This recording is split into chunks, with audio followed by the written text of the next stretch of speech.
Welcome to PL Tamil channel. இன்னைக்கு சூப்பரான சட்னி தாங்க செய்ய போகிறோம்.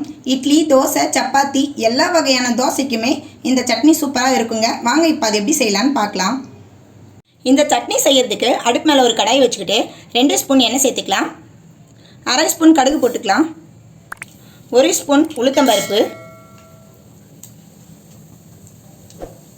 1 ஸ்பூன் கடலைப்பருப்பு.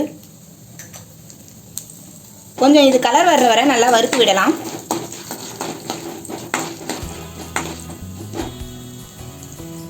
3 ஸ்பூன் வறுத்த வேர்க்கடலையை இது கூட சேர்த்துக்கிறேன். நீங்கள் வறுக்காத வேர்க்கடலையை கூட இந்த டைமில் நீங்கள் சேர்த்து கொஞ்சம் வறுத்துக்கலாம். நான் ஒரே ஒரு செகண்ட் மட்டும் இதை வறுத்துட்டு 3 வரமிளகாய் போட்டுக்கிறேன். உங்களுக்கு காரத்துக்கு எந்த அளவு வேணுமோ அந்த அளவு நீங்கள் சேர்த்துக்குங்க. இது கொஞ்சம் காரமாக இருக்கும், அதனால் நான் 3 வரமிளகாய் சேர்த்துக்கிறேன். மீடியம் சைஸ் 2 வெங்காயத்தை கட் பண்ணி வச்சுருக்கேன், இதை சேர்த்துக்கலாம். வெங்காயத்தை நல்லா வதக்கி விட்டுக்குங்க.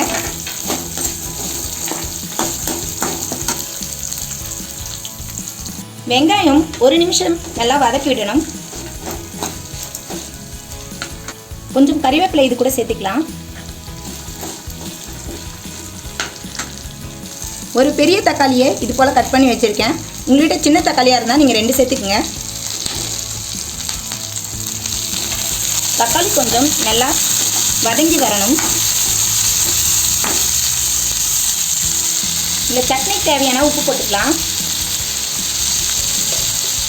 உப்பு போட்டு வதக்கும் போது தக்காளி சீக்கிரமாக வதங்கிடுங்க. இது கூடவே 2 பல்லு பூண்டு சேர்த்துக்கலாம். நம்ம தக்காளி சேர்த்தா கூட இது கூட ஒரு சின்ன நெல்லிக்காய் அளவுக்கு புளி சேர்த்துக்கலாங்க. அப்போ தான் டேஸ்ட்டாக இருக்கும்.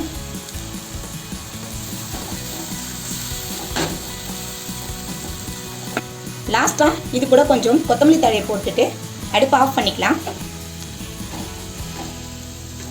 இது கொஞ்சம் நேரம் ஆறட்டும். ஆறுனதும் மிக்ஸி ஜாரில் சேர்த்துக்கலாம். இப்போ இதை அரைச்சி எடுத்துக்கலாம். தண்ணி கொஞ்சமாக சேர்த்து இந்த அளவுக்கு அரைச்சி எடுத்துக்கலாம். பாருங்கள், இந்த திக்னஸ்க்கு அரைச்சி எடுத்துக்கணும். இது கொஞ்சம் திக்காக இருந்தால் தாங்க இந்த சட்னி நல்லா இருக்கும். இப்போது இந்த சட்னிக்கு ஒரு தாளிப்பு போட்டுக்கலாம். அடுப்பு மேலே இது போல் சின்னதாக ஒரு கடாய் வச்சுருக்கேன். இதில் 1 ஸ்பூன் எண்ணெய் சேர்த்துக்கினேன். எண்ணெய் சூடானதும் 1/2 ஸ்பூன் கடுகு போட்டுக்கலாம். 1/2 ஸ்பூன் உளுத்தம்பருப்பு போட்டுக்கலாம். கொஞ்சமாக பெருங்காயத்தூள் போட்டுக்கலாம். கொஞ்சம் கறிவேப்பிலை போட்டுக்கலாம். ஒரு வரமிளகாவையும் இது கூட சேர்த்துக்கலாம். இப்போ இதை சட்னியில் சேர்த்துக்கலாம். அவ்வளோதாங்க, சூப்பரான சட்னி ரெடி ஆகிடுச்சு. இந்த சட்னி இட்லி, தோசை, சப்பாத்தி எல்லா வகையான தோசைக்கும் இந்த சட்னி டேஸ்ட்டாக இருக்கும்.